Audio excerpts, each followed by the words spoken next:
From the Tennessee Valley Weather Channel, this is your weather tonight.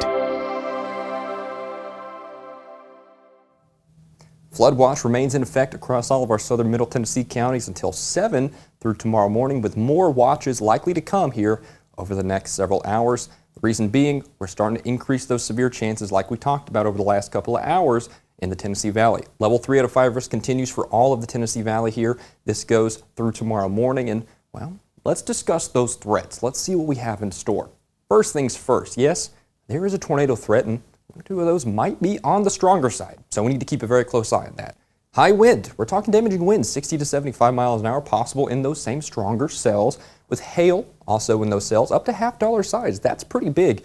That can leave a crack in your windshield, dent your car, or even do some superficial damage to the side of your house if it's wind driven as well. And of course, as we started out, you saw that localized flooding threat there at until through about early tomorrow morning, I would say. But the primary threats we're watching are the tornado threat, which few might be on the stronger side, and damaging winds 60 to 75 miles an hour, which on its own is a pretty big deal because it doesn't matter if it's rotating or not. 75 miles an hour is 75 miles an hour. All right, so let's take a look at what we have here for the next several hours. We've been in the 80s, but we're going to be cooling down here just a little bit. Not enough to make a huge difference, though. The environment is still primed for the possibility of severe weather as we head over the next several hours. We're actually staying relatively more dry, but around midnight or so, midnight to 1 a.m., we start seeing this more cellular type development. Now, usually whenever you're looking at a stronger tornado threat, it's in these sort of cells. We're not talking about, typically speaking, we're not talking about a huge line that produces strong tornadoes. It's usually these cells. So through midnight to about 3 a.m., we really got to watch these individual type cells that kind of pop up across the area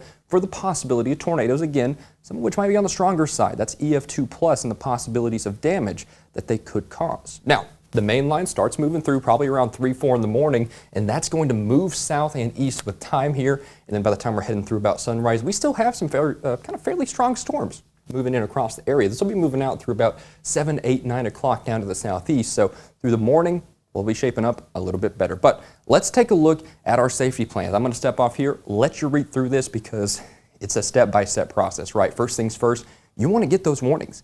NOAA weather radios, those things are the best. They wake you up from a dead sleep. Trust me, I've used them my whole life. Don't have those notifications on your phone off either because those are loud and will wake you up too. And our free app will also notify you if a warning is issued. Once you got the warning, well, know where you're going to go. Where are you going to go if a storm is issued, a tornado warning, for example?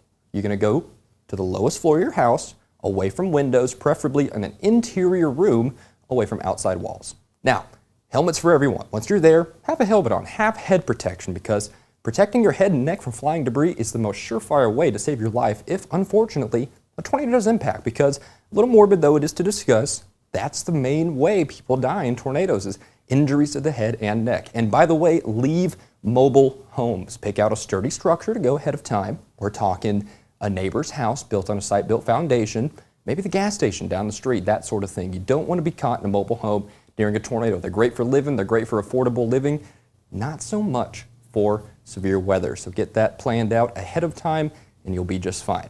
Also want to mention our free mobile app. You can scan that there on the screen.